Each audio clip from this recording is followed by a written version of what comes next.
Hello বন্ধুরা, welcome to my channel. তোমরা সবাই কেমন আছো? আশা করি তোমরা সবাই খুব ভালো আছো। এই দেখো আমি কত সুন্দর শাড়ি পরে নিচ্ছি। দেখছো কি সুন্দর কালারের শাড়িটা? যেমন কালারটা সুন্দর তেমন দেখো জরির কাজগুলো ভীষণ সুন্দর। আর শাড়িটাও না ভীষণ নরম, দেখো ধরলে পরে একদম একটুখানি হয়ে যাচ্ছে। তো যাই হোক, এটা অনেক দিনের পুরনো শাড়ি। এটা মানে বলতে পারো বহু বছরের শাড়ি। তো এটা আমার শাড়ি না, অ্যাটলিস্ট এটা আমার মায়ের শাড়ি। আমাকে গিফট করেছিল, বলেছিল যে তোর তো এখন বিয়ে হয়ে গেছে, তোর তো এখন বয়সটাও আছে, তো তুই এই শাড়িগুলো পরে ফেল। তো আমি এখন নিয়ে চলে এসেছি আমার মায়ের কাছ থেকে, নিয়ে এসে আমি পরে সাজুগুজু করে এখন রেডি হয়ে নিচ্ছি। তো তোমরা ভাবছো যে রেডি হয়ে বৌদি কোথায় যাবে ঘুরতে? কোথাও যাবো না, আমি সাজুগুজু করে আমি ঘরের মধ্যে বসে থাকবো। গরমে আর কোথায় যাবো বলো তো সাজুগুজু করে? ওই জন্য ভাবছি যে সাজুগুজু করে ঘরের মধ্যে বসে থাকলে কি ফ্যানের তলায় থাকবে, অ্যাটলিস্ট সাজুগুজুটা স্টে করবে। আর সেজে গুজে শাড়ি পরে যদি বাইরে যাই পুরো ঘেটে খাওয়া হয়ে যাবে। তার জন্য আমি ভাবলাম যে না থাক, অনেক দিন থেকেই তো আমি শাড়ি পরি না। হ্যাঁ, শাড়ি পরা আমার হয় না, নাইটি পরে পরেই থাকি। ওই জন্য ভাবলাম এই শাড়িটা পরে একদম গরমের সময় নরম শাড়ি, পাতলা শাড়ি পরেও আরাম, পরে ঘরের মধ্যে সাজুগুজু করে বসে থাকবো, বসে বসে একটুখানি সময় কাটাবো বলবো।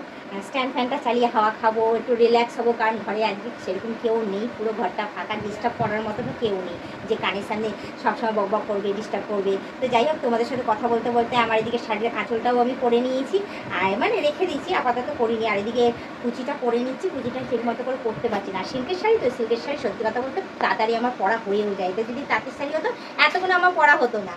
তো যাই হোক, এটা আমি করতে করতে তোমাদের সাথে একটা কথাই বলবো, তোমরা যারা নতুন দেখছো তারা অতি অবশ্যই আমাকে সাবস্ক্রাইব করে দিই, বেল আইকনটা টুক করে টিপে দিও, অল নোটিফিকেশনটা অন করে দিও। যারা এখনও পর্যন্ত মেম্বারশিপটা নাওনি তারা তাড়াতাড়ি করে মেম্বারশিপটা নিয়ে নিও। পারলে তোমাদের বন্ধু বান্ধব যতজন আছে সবাইকে বলো মেম্বারশিপ নেওয়ার জন্য, নিলে ভালো কথা, নাহলে তোমরাই দেখতে থাকো, তোমরাই টিকে থাকো, এভাবেই আমাকে হেল্প করে দিও। তো এই দেখো আমার কুচি করা হয়ে গেছে, আর এই গুঁজে নিলাম, গুঁজে নিয়ে এবার আমার পড়াও কমপ্লিট হয়ে গেছে। তো যেহেতু আমি এখন আর বাইরে যাব না, তো আঁচলটাকে আর পিন আপ আমি করবো না, ঠিক আছে? আঁচলটাকে এরকমভাবে নেব, এরকম যেমন আছে তেমনই থাকবে, ঘরেই তো থাকছে, আর বাইরে তো আর বেরোচ্ছে না। এটা তো বুঝিনি আগে, নাহলে ঠিকঠাক হচ্ছে না। তো যাই হোক, যা হয়েছে হয়েছে, ঘরেই তো থাকবো। এই আঁচলটাকে আমি এখন এরকমভাবে নেব, নিয়ে এই গুঁজে নিলাম। গুঁজে এবার যাবতীয় যা যা কাজকর্ম করার সেগুলো আমি করতে থাকি, সেজে গুঁজেই করবো। কারণ আমার অনেক কাজ রয়েওছে ঘরের মধ্যে। এই দেখো কত জামা কাপড় কেচেছিলাম দিনের বেলা, সমস্তটাই আমার এখন শুকিয়ে গেছে। আর এখন কি বলতো, আর ছাদে গিয়ে আমি মেলি না, কারণ ছাদে গিয়ে মেললে পরে একেই তো ছাদটা প্রচণ্ড পরিমাণে গরম হয়ে যায়, আর আমি না পা রাখতে পারি না। একটা চটিও নেই যে চটি পরে ছাদে যাবো বা কিছু, ওরকমই খালি পায়ে যেতে লাগে, এত গরম লাগে না। পরে যখন ছাদ থেকে আমি জামা কাপড়গুলো মেলে নামি না, জানো তো পুরো পায়ের তালুটা না হেভি জ্বালা করে। যার জন্য না এখন আর ছাদে মেলতে যাচ্ছি না।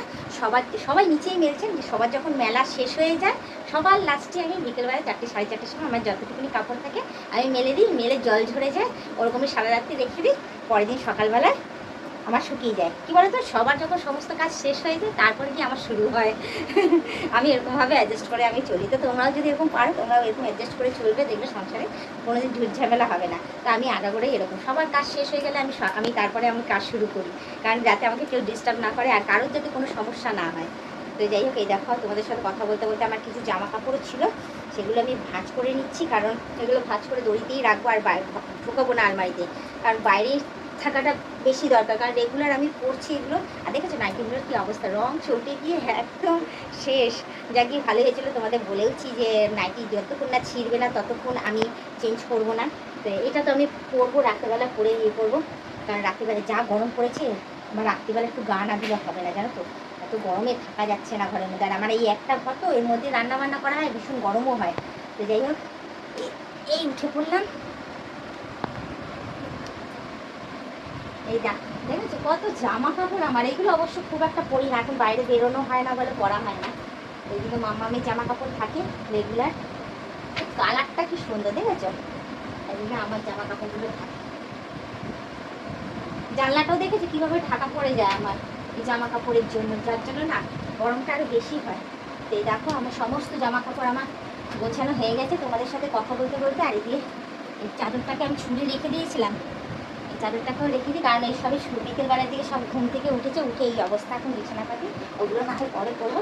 তো যাই হোক, তোমাদের একটা কথা বলতেই ভুলে গেছি, আমাকে এই শাড়িটা পরে কেমন লাগছে, ভালো লাগছে তো অতি অবশ্যই কিন্তু কমেন্টে জানাবে। এটা না জিজ্ঞেস করলে আমার নিজেরই পেটের ভাত হজম হয় না, তো প্লিজ তোমরা সেটা কমেন্টে জানাও, ঠিক আছে? তো আজকের ব্লগিংটা আমি এখানেই শেষ করছি, আবার অন্যদিন অন্য কোনো ব্লগ ভিডিও নিয়ে হাজির হয়ে যাবো। আজকের মতো টাটা, বাই বাই, সুস্থ থেকে এইভাবে আমাকে দেখতে থাকো, আমার পাশে থেকে আমাকে প্রচুর পরিমাণে সাপোর্ট করে এগিয়ে নিয়ে যাও।